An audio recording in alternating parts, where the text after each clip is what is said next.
All right, let's dive right into this explainer and explore the incredibly rich history of the Thai ethnic group in Vietnam. When we look at history, we're usually hunting for a straight, simple story of who people are and where they came from. But the reality, well, it's always way more complex and honestly a lot more fun to unpack. Today, we're zeroing in on a community with incredibly deep roots in the northwestern and north central mountains of Vietnam. We're going to see how geographical spread and centuries of time shaped them into these distinct local groups, but somehow they managed to keep this beautifully unified core identity. So the core concept to keep in mind here is that human identity is literally never a straight line. The formation of the Thai groups in Vietnam didn't just follow one simple path. Actually, it was the result of multiple overlapping ways of migration, land reclamation, living side by side with others, and some seriously vibrant cultural exchange. Over centuries, these migrations birthed completely distinct local branches within a single ethnicity. It's kind of like looking at a massive, ancient tree, right? From a distance, it's just one big entity. But when you get up close, you see all these branches shooting off in completely different directions, totally shaped by the environment around them. Here's our roadmap for today. We're kicking things off with the Thai ethnic community in general. Then we'll look at the Black Thai, followed by the White Thai. After that, we'll map out their crossroads and migrations, and we'll wrap the whole thing up by looking at their shared cultural foundations. Starting with Part 1, the Thai ethnic community and the roots of a very diverse people. When you look at the Thai ethnic group today, you're going to notice some incredible internal differentiation. But here's the thing, these differences aren't just random. They are the direct result of very specific historical factors. First off, we've got long-term processes of migration spanning hundreds of years. But it wasn't just about packing up and moving to empty land. It was all about cultural exchange and acculturation. As they moved, the Thai lived right alongside neighboring communities. We're talking the Thai, the Hmong, the Lao, and even groups from totally different language families. They interacted, traded, shared ideas, and inevitably, they deeply influenced one another. Moving on to Part 2, the Black Thai branch, also known as the Valley Reclaimers. Just to make sure we've got our terminology straight right out of the gate, the Black Thai are also known by the ethnonym Tay Dam. Geographically speaking, this group is heavily concentrated in places like San La, the former Hoang Lian San region, and several pockets of Lai Chau, specifically Dien Bien and Tun Gao. Now, the Tay Dam are historically super important because they were the primary architects of the region's Moon communities. Think of a Moon as the traditional political and social network of the Northwest. They built that foundation. And this step-by-step expansion perfectly illustrates their historical trajectory. Take a look. Step 1, the Black Thai arrived in Vietnam around the 11th to 12th centuries. Step 2, they didn't just settle down and call it a day. They actively reclaimed these massive valleys, river basins, and basin-shaped fields that were just absolute perfection for wet rice cultivation. And Step 3, firmly rooted in this newly reclaimed land, they established their village Hmong communities, pushing their political and social influence across the entire northern mountainous region. I mean, they literally shaped both the physical landscape and the local governance of the area. Next up is Section 3, the White Thai branch. Let's look at their early arrivals and the legends surrounding them. So much like the Black Thai, the White Thai have their own specific ethnonyms. You'll hear them called the Tay Don or the Tay Khao.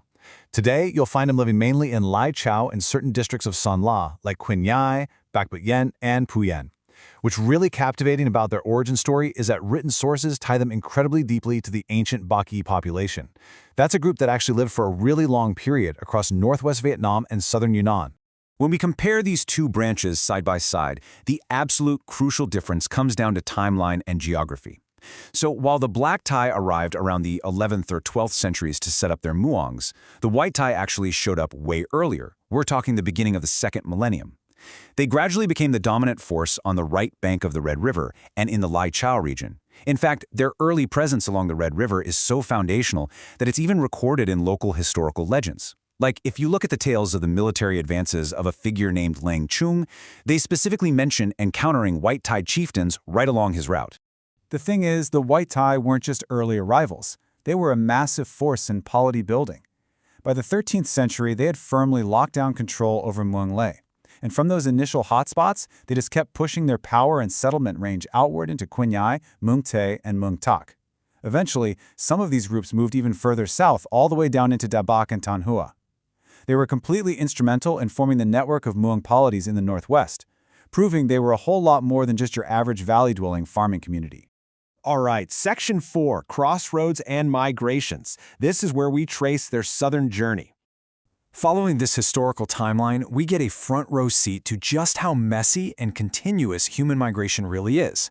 We've got the 11th and 12th century black Thai arrivals, right? Then the early 13th century white Thai consolidation of power. But then, look at the 14th century. We start seeing entirely new waves of Thai groups migrating. Some are coming all the way from Laos, moving into areas like Muk Chau, Mai Chau, and the Ningting region. And these new arrivals?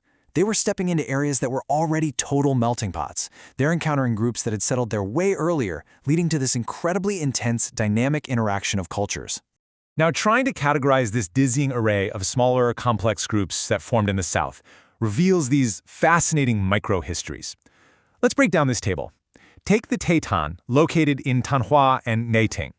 They actually originated from Muang Tan, migrated straight through Laos, and because of that, they preserve heavy Lao cultural influences to this day.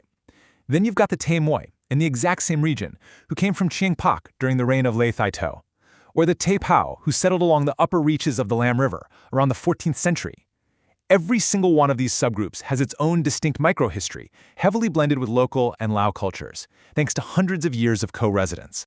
And guys, this is exactly why this matters so much. As these groups migrated, they didn't just move to new lands, build a fence, and isolate themselves. No way. In places like Thanh Hoa, the Thai population lived in mixed settlement areas literally right on the borders of the Hmong, the Lao, and other communities. Over generations, they forged super deep biological and cultural ties with indigenous groups, particularly the Hmong. So while they definitely preserve those clear, foundational Thai elements, their culture is distinctly, unmistakably marked by centuries of this interaction. Which brings us to our final section, Part 5, Shared Cultural Foundations, or what we can call the unifying trunk. It's a really fair question to ask at this point, right?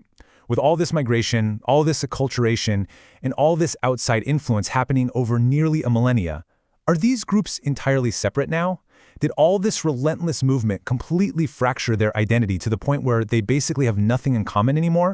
Well, the answer is a resounding no. Because honestly, no matter where they live, whether it's the black Thai up in Dien Bien, the white Thai over in Son La, or the heavily Lao-influenced Thai Tang down in Guyana, they are tightly bound together by this incredible list of shared cultural pillars. Across the board, they share clear affinities in their language. They all hold on to this collective memory of the traditional village Muong social organization. They share very specific wet rice cultivation techniques perfectly adapted to those basin-shaped fields. You'll see the iconic stilt houses, the traditional dress, the practice of ancestor worship, and they all share this vast, incredibly rich treasury of folk literature. These foundations survived every single migration and every bit of cultural blending. So the ultimate takeaway from this explainer is simply this. Differentiation is not absolute separation. The fact that the Thai in the Northwest might lean toward black Thai characteristics, while those in Thanh Hoa beautifully blend with Hmong elements, absolutely does not mean the ethnic group is broken. Actually, scratch that. It proves the exact opposite.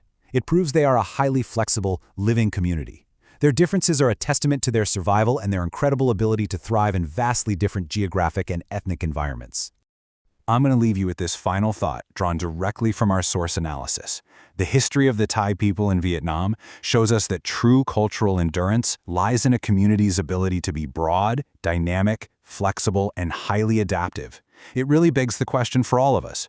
Perhaps the absolute greatest strength of any culture isn't in resisting change and staying exactly the same, but rather knowing exactly how to gracefully adapt to the world around you while fiercely holding on to your roots.